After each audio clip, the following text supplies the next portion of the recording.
నిమిషం బా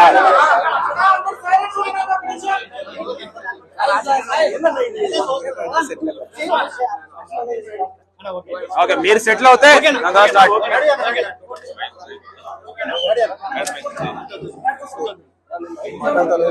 ఫస్ట్ మాట్లాడా చెప్పేసి అందరికీ నమస్కారం అండి. వాళ్ళ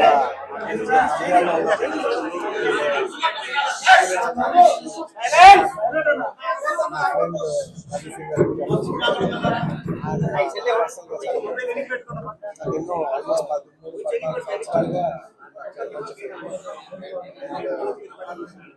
ఆయన పాలిటిక్స్ లో రాకముందు గత 5 ఏళ్ళ నుంచి నాకు వారానికి ఆల్మోస్ట్ వారానికి ఒకసారి లేదంటే 10 రోజులకు ఒకసారి 2 సార్లు కలిసేవారు. కానీ గత 5 ఏళ్ళుగా నాకు ఆల్మోస్ట్ నాకు 6 నెలలకు ఒకసారి కలుస్తాను. అక్కడ తెలిసి నాకు ఎంత కష్టపడతాను, నిజంగా ఎంత కష్టపడతాను మనిషి కోసం వచ్చి కూర్చోవాలని నేను చాలా లోపల నుంచి అనిపించి నేను వాళ్ళు వచ్చాను. అండ్ ఆయన లాస్ట్ టైం అందరికి తెలిసిందే, క్లోజ్గా ఫాలో అవ్వాలి తెలుసు. లాస్ట్ టైం ఆయన ఫస్ట్ టైం పాలిటిక్స్లో వచ్చినప్పుడు నేను ఒక ట్వీట్ పెట్టాను, బెస్ట్ విషెస్ పంపిస్తూ. నాకు అప్పుడు ఎక్కడో నా మనసుకి నాకు సరిపోలా. ఒక ట్వీట్ అనేది నాకు అంత క్లోజ్ ఫ్రెండ్ ఆయన జస్ట్ ట్వీట్ పెట్టడం అంటే ఆ ఊళ్ళు రావాలి కదా, వాళ్ళు ఎక్కడ నిల్చున్నారో అక్కడికి వచ్చి మనం ఆయన ఏదో జుబ్లీ నుంచి బయటపడడం ఒక ట్వీట్ పెట్టడం కాదు కదా, ఆయన కోసం వచ్చి ఆయన ఇంటికి వచ్చి ఆయన సపోర్ట్ చేయాలి కదా, నాకు అప్పుడే అనిపించింది. నాకు చాలా టైం. సో ఈసారి ఎలాగైనా మళ్ళీ కంటెస్ట్ చేస్తే రావాలనుకున్నాను, వచ్చాను.